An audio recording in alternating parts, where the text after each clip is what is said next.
Mark ꯌꯥꯝꯅ ꯐꯪꯈ꯭ꯔꯕꯁꯤꯡꯁꯤꯗꯤ ꯑꯩꯈꯣꯏꯒꯤ ꯁꯣꯁꯥꯏꯇꯤꯗ ꯑꯆꯧꯕ ꯀꯥꯟꯅꯕ ꯁꯣꯏꯗꯅ ꯄꯨꯔꯛꯂꯒꯅꯤ ꯍꯥꯏꯕꯒꯤ ꯑꯁꯥꯗꯨꯁꯨ ꯊꯝꯃꯤ ꯂꯣꯏꯅꯅ ꯑꯩꯈꯣꯏꯅꯁꯨ ꯄꯨꯛꯅꯤꯡ ꯊꯧꯒꯠꯂꯤ ꯑꯗꯨꯕꯨ ꯐꯔꯛ ꯇꯥꯔꯛꯀꯗꯧꯔꯤꯕꯗꯨꯗꯤ ꯐꯦꯜ ꯑꯣꯏꯍꯧꯕ ꯑꯗꯒꯤꯗꯤ ꯃꯈꯥ ꯇꯥꯅ ꯂꯥꯏꯔꯤꯛ ꯇꯝꯍꯧꯗ꯭ꯔꯕꯁꯤꯡꯗꯨꯅ ꯁꯣꯁꯥꯏꯇꯤꯗ ꯑꯆꯧꯕ ꯁꯥꯐꯨ ꯑꯃ ꯅꯣꯡꯃ ꯅꯠꯇ꯭ꯔꯒ ꯅꯣꯡꯃ ꯁꯣꯏꯗꯅ ꯄꯤꯔꯛꯀꯅꯤ ꯍꯥꯏꯕꯁꯤ ꯑꯩꯈꯣꯏꯅ ꯋꯥꯈꯜ ꯈꯟꯊꯕ ꯑꯗꯨꯗꯤ ꯄ꯭ꯔꯣꯕ꯭ꯂꯦꯝꯗꯨ ꯈꯪꯉꯒ ꯁꯣꯂꯨꯁꯟ ꯄꯨꯊꯣꯛꯄ ꯉꯝꯕꯗꯨꯕꯨ ꯃꯤꯌꯥꯝꯒꯤ ꯊꯕꯛ ꯇꯧꯕ ꯃꯤꯌꯥꯝꯒꯤ ꯋꯥꯈꯜ ꯈꯟꯕ ꯃꯗꯨ ꯑꯦꯛꯇꯤꯚꯤꯁ ꯑꯣꯔ ꯑꯦꯛꯇꯤꯚ ꯑꯣꯏꯕ ꯁꯃꯥꯖꯒꯤꯗꯃꯛꯇ ꯊꯕꯛ ꯇꯧꯕꯅꯤ ꯍꯥꯏꯅ ꯄꯣꯖꯤꯁꯟꯕꯨ ꯂꯧꯔꯕ ꯁ꯭ꯀꯨꯜꯒꯤ ꯀꯔꯤ ꯀꯔꯤꯅꯣ ꯈꯪꯗꯕꯤꯗ ꯑꯗꯨꯗ ꯅꯦꯛꯁ ꯏꯌꯔꯗ ꯑꯦꯗꯃꯤꯁꯟꯁꯦ ꯍꯦꯛꯇ ꯇꯣꯡꯁꯤꯟꯗꯅ ꯇꯧꯅꯗꯧꯔꯤ ꯍꯨꯔꯥꯜꯂꯒ ꯄꯣꯖꯤꯁꯟ ꯂꯧꯔꯤꯕ꯭ꯔꯥ ꯅꯠꯇ꯭ꯔꯒꯗꯤ ꯈꯪꯅꯔꯒ ꯄꯣꯖꯤꯁꯟ ꯂꯤꯛ ꯑꯣꯏꯕꯗꯒꯤ ꯑꯣꯏꯔꯤꯕ꯭ꯔꯥ ꯋꯥꯇꯦꯚꯔ ꯑꯗꯨꯒꯨꯝꯕ ꯂꯩꯔꯤꯕꯗꯨ ꯈꯪꯗꯣꯛꯇꯕꯤꯗ ꯄꯣꯖꯤꯁꯟꯕꯨ ꯂꯧꯔꯕꯗꯤ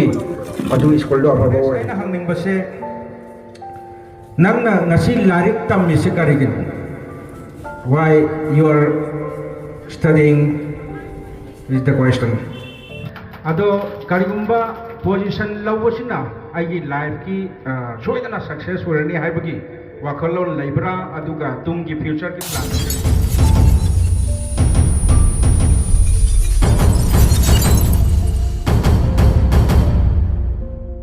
NYC Lilong Youth Committee bu ehakna thagat phongdoksari asigumlaba yamna magul leiraba yamna wahanthok wanglaba adumlaba thauram asida ehakosu saruk yaba phangan bibagidamakta ehakna kaikmabade uchari matung tarakpadasu yabu ngamba oijage haina arf tawjari thank you ngasigi thoramsi mayamna unariba dudagi kitang taiwan nabada ikra amani thamjage ahan bada asai meritorial award si piba aikoina piribasi ahan bada piribasi kanada pirino harakanda aikogi mark yamna phangbadudane masi mark yamna phangbadu piraba matung sida yamna LYC da request toning base fail wa hobasing do makoi do tang makoi gisu krai krai den lai habadu thidok lam matung da makoi du su amtang care lobina bagi tanja lomina si maduda haksu angama mateng pangjage mark yamna phangkhrbasing sidi aikogi society da achauba kanaba soidana puraklagani habagi asadu thammi loinana aikoina su puning thawali adubu farak tarakadoribadudi fail oihauba adagidi makha tana larik tamhoudrabasingduna society da achauba safu ama noma natraga noma soidana pirakani habasi aikoina wakhal khanthaminaraga society gidamakta samaj gidamakta thabak tawrage haiduna thamoisena chongthokpiraklaba LYC gi nungsijaraba kilinau singal loinana Lilong Kendrada sotha horiba dumlaba satra satri singdubu makoibu awang bathakta natragasu miman nabagi thakta bu kannabagi honaminabada koi punna saruk yaminabsi haibadu aina miyamda nolong nexingjare ngasai Vice President Mengdi ai khangja hodre akogi keynote address ta thambiramba yamna phajaba wafam thambiramba wafam da hairiba akogi Lilong Kendrada akogi irai kai iramda masida mangdra laiba youth mayam ama laidi habasi habiram madu masimak aikoi puna mangna khangi mayam loi yanai adubu masi karam haina chumthokada ke haibado adu karigumba aikoina aduda wakhal khanthadraba maduda mai ronsindragadi madu aikoina mangdra laidi habasi khanglu bagisu kana blaite haibani kodamoina Babina Diagnostic Center da test loina tawre laina adil laire haina khanga yumda phamdra lai thoklagadi doctor da yengaga treatment tawdragadi Babina Diagnostic Center da aikoina yengabudugi wahan thoklaire haijabadu adudi problem du khanga solution puthokpa ngambadu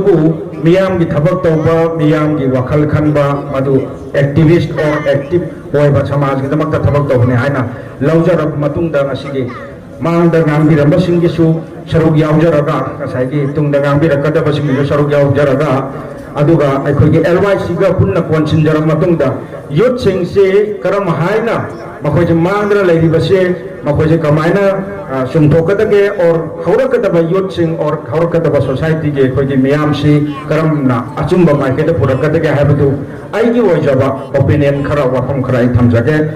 aikoina education harakanda mayam ayamana hojiki chanari basi mark yamna phambasi lage hebasingya aduga position lawba school si afaba school ni haina khandare position bu lawraba school ki kari no khangdabida aduda next year da admission se hekta tongdena tawna dor ꯍꯨꯔꯥꯜꯂꯒ position ꯂꯧꯔꯤꯕ꯭ꯔꯥ ꯑꯗꯨꯗꯒꯤꯗꯤ ꯈꯪꯅꯔꯒ position ꯂꯤꯛ ꯑꯣꯏꯕꯗꯒꯤ ꯑꯣꯏꯔꯤꯕ꯭ꯔꯥ ꯋꯥꯇꯦꯕꯔ ꯑꯗꯨꯒꯨꯝꯕ ꯂꯩꯔꯤꯕꯗꯨ ꯈꯪꯗꯣꯛꯇꯕꯤꯗ ꯄꯣꯖꯤꯁꯟꯕꯨ ꯂꯧꯔꯕꯗꯤ ꯑꯗꯨ ꯁ꯭ꯀꯨꯜꯗꯣ ꯑꯐꯕ ꯑꯣꯏꯔꯦ ꯑꯗꯨꯒ ꯁꯖꯦꯁꯟ ꯄꯤꯕ ꯉꯝꯕ ꯀꯣꯆꯤꯡꯒꯤ ꯑꯣꯖꯥꯁꯨ ꯊꯤꯔꯦ ꯑꯩꯅ ꯁꯨꯝ ꯈꯪꯖꯕꯗ ꯁꯖꯦꯁꯟ ꯄꯤꯕ ꯉꯝꯕ ꯍꯥꯏꯁꯦ ꯑꯐꯕ ꯑꯣꯏꯔꯝꯃꯔꯣꯏꯗꯕ ꯂꯥꯏꯔꯤꯛ ꯄꯥꯍꯜꯂꯀꯥꯟꯗ ꯃꯥꯅ ꯍꯣꯠꯅꯖꯔꯀꯥꯟꯗ ꯃꯥꯅ ꯐꯪꯉꯛꯄꯗꯨ ꯅꯠꯇꯕꯤदा ꯁꯣꯝꯗ ꯃꯔꯨꯑꯣꯏꯕ ꯁꯤ ꯍꯪꯉꯛꯄ ꯌꯥꯏ ꯁꯤ ꯍꯪꯉꯛꯄ ꯌꯥꯏꯅ ꯄꯤꯊꯣꯛꯑꯒ ꯑꯗꯨ ꯄꯤꯊꯣꯛꯄ ꯉꯝꯕꯗꯨꯗ ꯕꯣꯔꯗꯤꯡꯗ ꯂꯩꯔꯒ ꯇ꯭ꯌꯨꯁꯟ ꯇꯧꯔꯒ ꯄꯣꯖꯤꯁꯟ ꯂꯧꯔꯛꯄ ꯑꯣꯔ ꯃꯥꯔꯛ ꯌꯥꯝ ꯐꯪꯉꯛꯄꯁꯤ ꯑꯩꯅ ꯈꯪꯖꯕꯗ ꯈꯔ ꯑꯗꯨꯝ ꯆꯠꯅꯕꯤ ꯑꯣꯏꯅ ꯇꯧꯔꯛꯑꯦ ꯃꯁꯤ ꯃꯅꯤꯄꯨꯔꯒꯤ एजुकेशनꯒꯤ ꯁꯦꯛꯇꯔꯁꯤꯗ ꯌꯥꯝꯅ ꯑꯆꯧꯕ ꯌꯥꯝꯅ ꯑꯔꯨꯕ ꯂꯩꯅꯥꯁꯤ ꯃꯁꯤ ꯑꯣꯏꯒꯗꯧꯔꯤꯕꯅꯤ ꯃꯔꯝꯗꯤ ꯄꯤꯛꯏꯉꯩꯗꯒꯤ ꯍꯧꯅ ꯑꯉꯥꯡꯁꯤꯡꯁꯤ ꯂꯥꯟꯅ ꯂꯝꯖꯤꯡꯈ꯭ꯔꯦ एजुकेशन हाइस्टी मार्क तु नते सर्टिफिकेट तु नते एजुकेशन हाइदी मी दुगी पर्सनालिटी मी मसा मक्तुदा यावदा मगुंदुने चेदा यावदा मगुंदु नते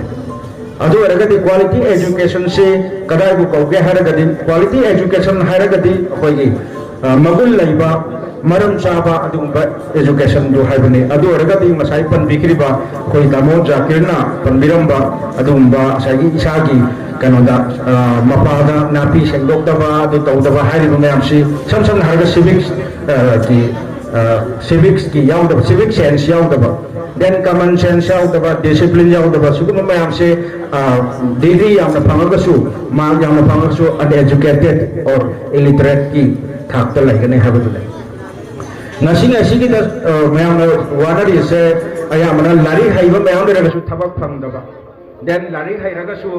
khoigi mapan daga tamuraga labu kumba yadaba satra mayam ma adi mama mapa da chawra kan da noina ayu kari ki pom mino kana haiba honda si yam tanare kari ki no har kan di mana being edagi nasi ki angang khoigi chahi ani hum subustagi khoigi acha pochi leira leraga मागी pack तौबिरगा भेन सिंगारा थागरे हलपसु ngaरगा असापो दम लेर पुसले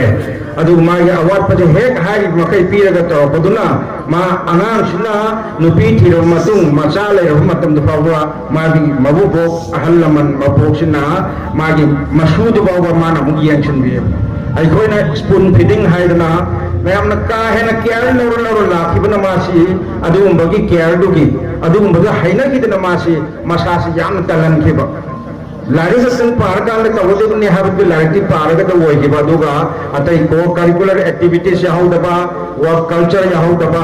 अदुगा अतै मिरत तिन्दना खोतना मागी तवम थोपो मे आसी याहुदना last करि तवरे हर कांदा सरकार की थबक नतदि मा उपाय लेरो हायदन लेरे लेरम बलौ खरै योनथोकुनि अदगी अदुगा थबा हायदो ओय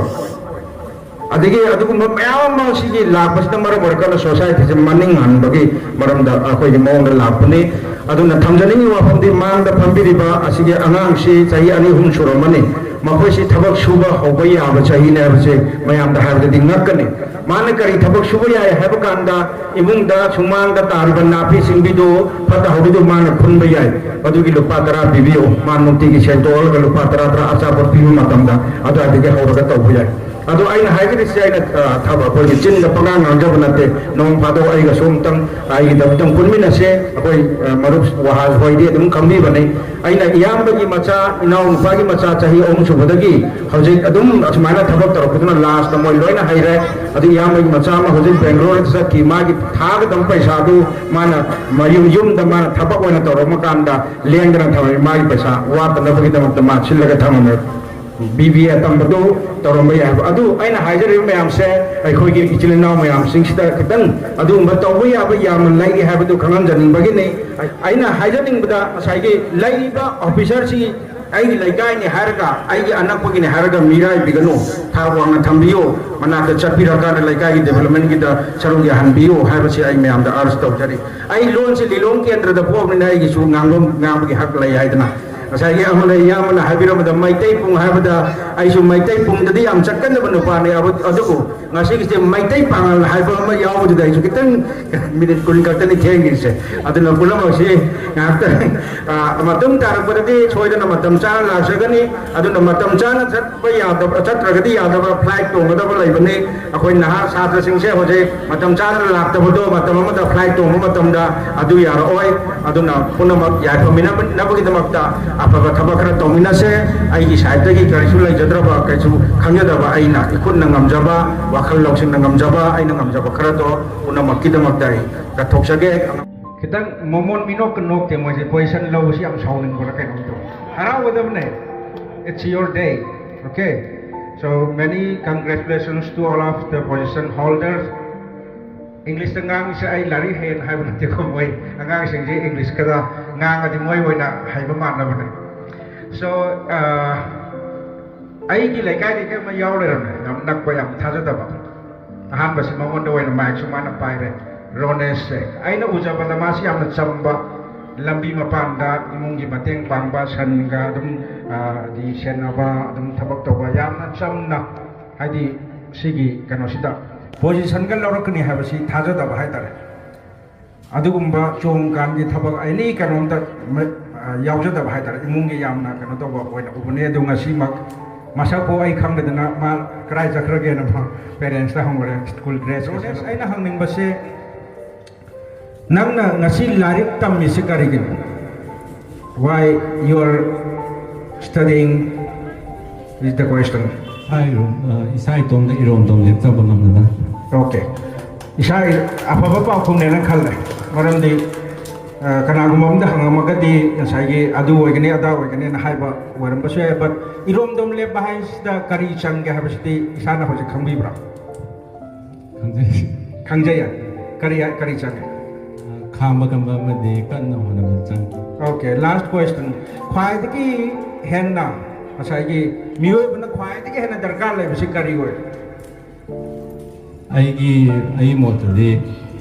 taxi khasi kamba be bar kham de hote. Taxi khasi yam na di khang ba adu ko paisa di pai do me do nungai ga da. Nungai ro. Adu ai target di khwai te henna darkar le bisi again one last chance kari oi gane.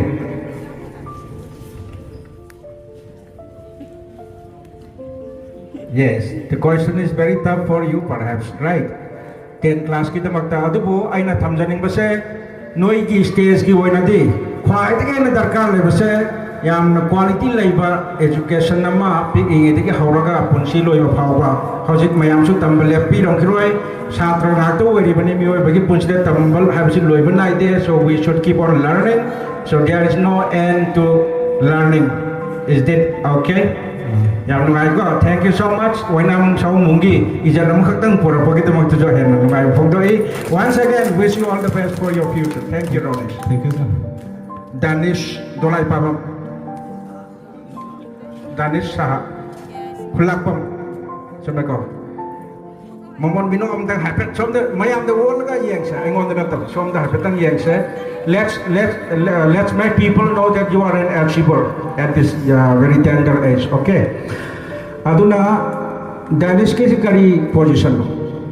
22 position. 22 se yam me han khanbra yam de han khanbra position se. Ai mota di yam de han kan.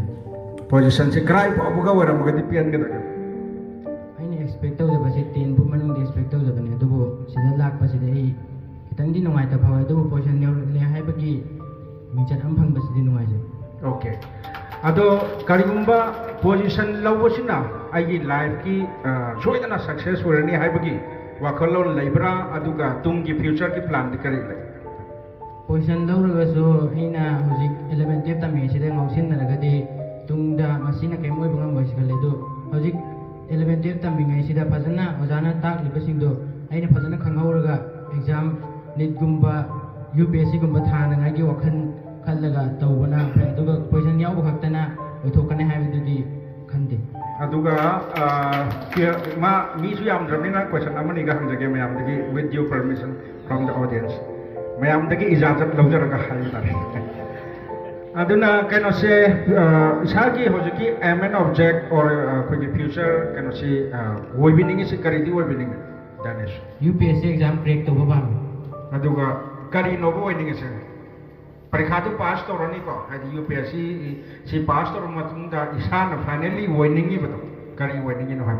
I would like to become an IAS officer. IAS officer. Okay. So may I know the full form of IAS? Indian Administrative Service. What is the another full form of IAS? Kamra ai hayura. independent agricultural service ama lairi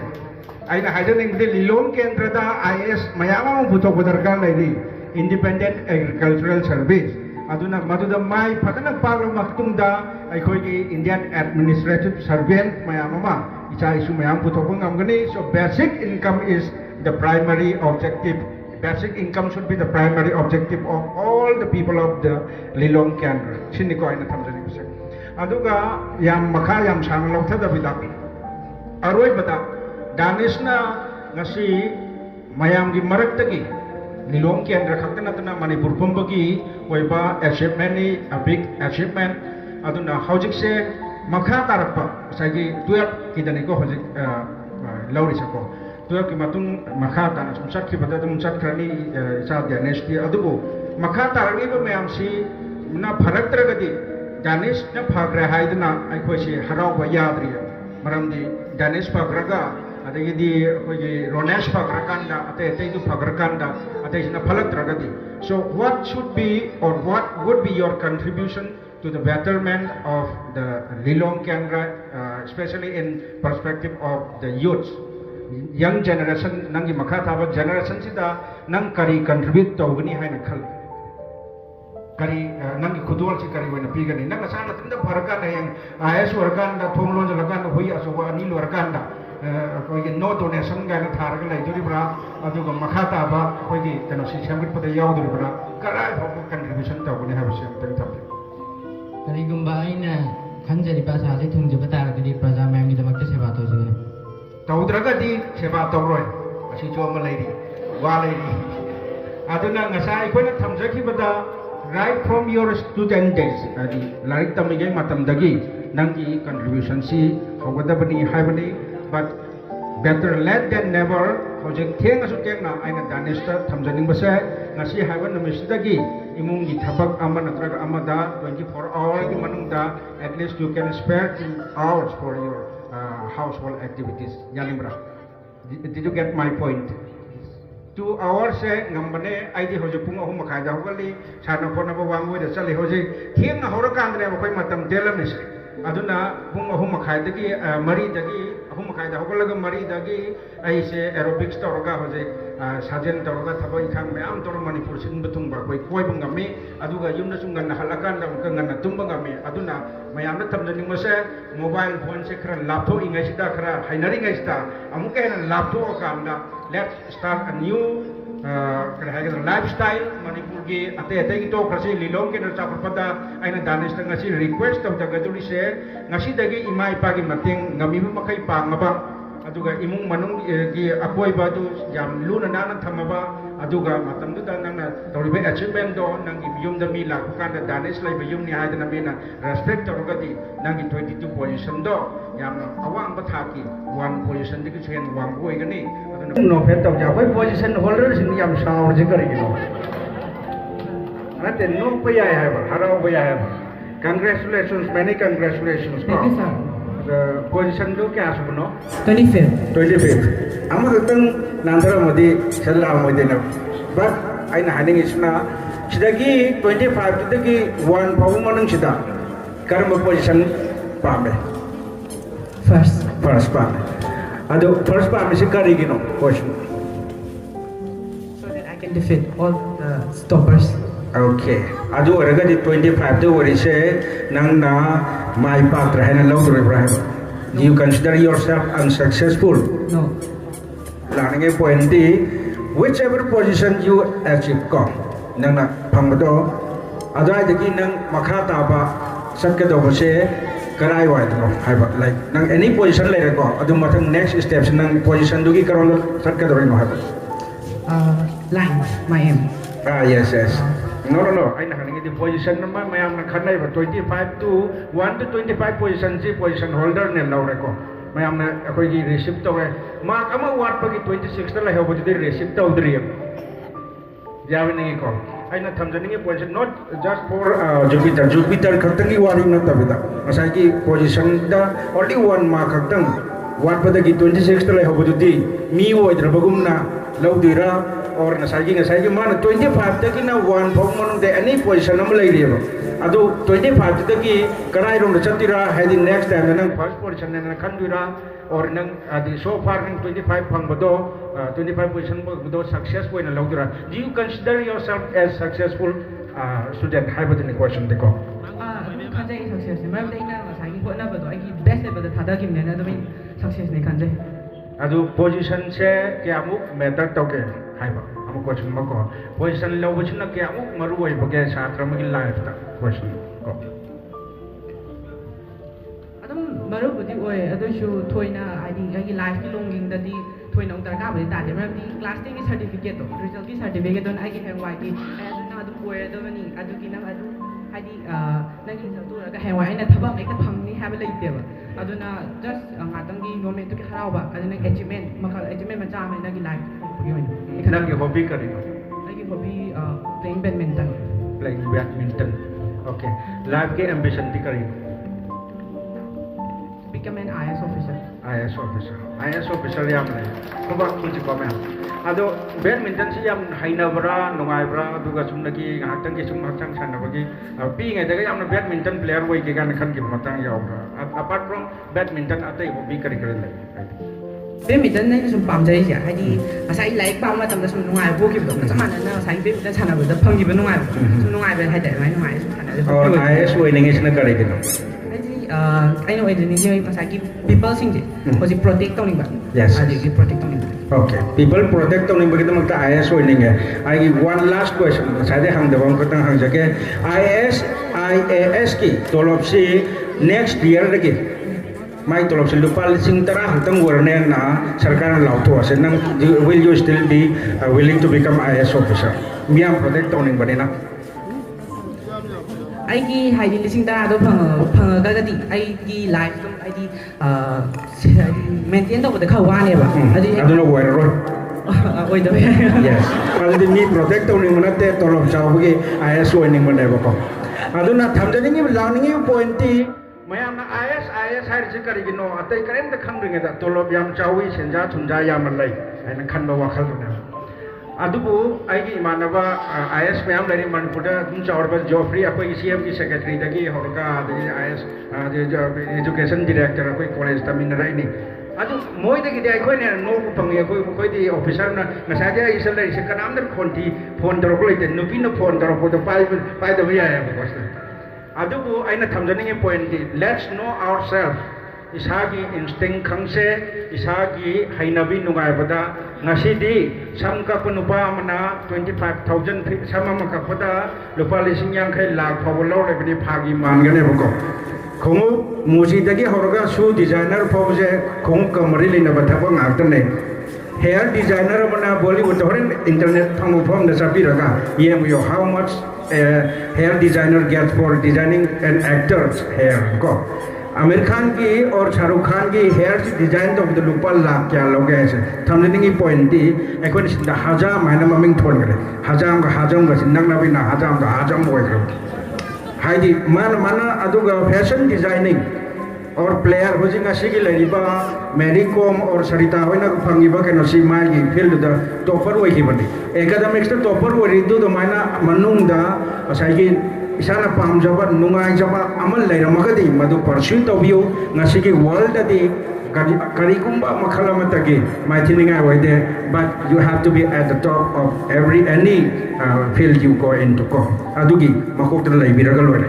hojik farmer ta manipur da ngasai na hajaning ba manipur da tanagum ta ai farmer hoye na haidriba farmer orkan paisa yam phangdabigi ne farmer mapan ke farmer na BMW thawe engineer na or doctor na 800 thawe sige koi ki mapan da lai ba kano sige or IS officer na ka gari kano Maruti ki khwai phang loan da thau gani mapan da tawre sige point sikhra koi chang darkar lai Lilong kendra da entrepreneurship ki kano sikhra wali aina sida hajan ngi se aduna don't think about what others say me na haine na haibna tarwa pursue your dream aduna asem wo ning bodo kharle kan yon sun nang naidana I want to know to min hayo aduga I will give our best I na kona mina bagi tanja lo mina say thank you so much many congratulations Mr. Maming dukari ya. Jupiter namanya. Jupiter, okay. Jupiter gumna chawbo oibiyo and future da lilong kendra gi mai poraktana lilong kendra gi seba tawtana chapatpa khara wali bai khoi gi kendra se mapung phana chapatana aduga candidate ngadri MLA ngadri da khoi ma na sem doktana vote ka thaja da yum da lai thokpa gi tanja ju longmina se ha thaja. Thank you so much.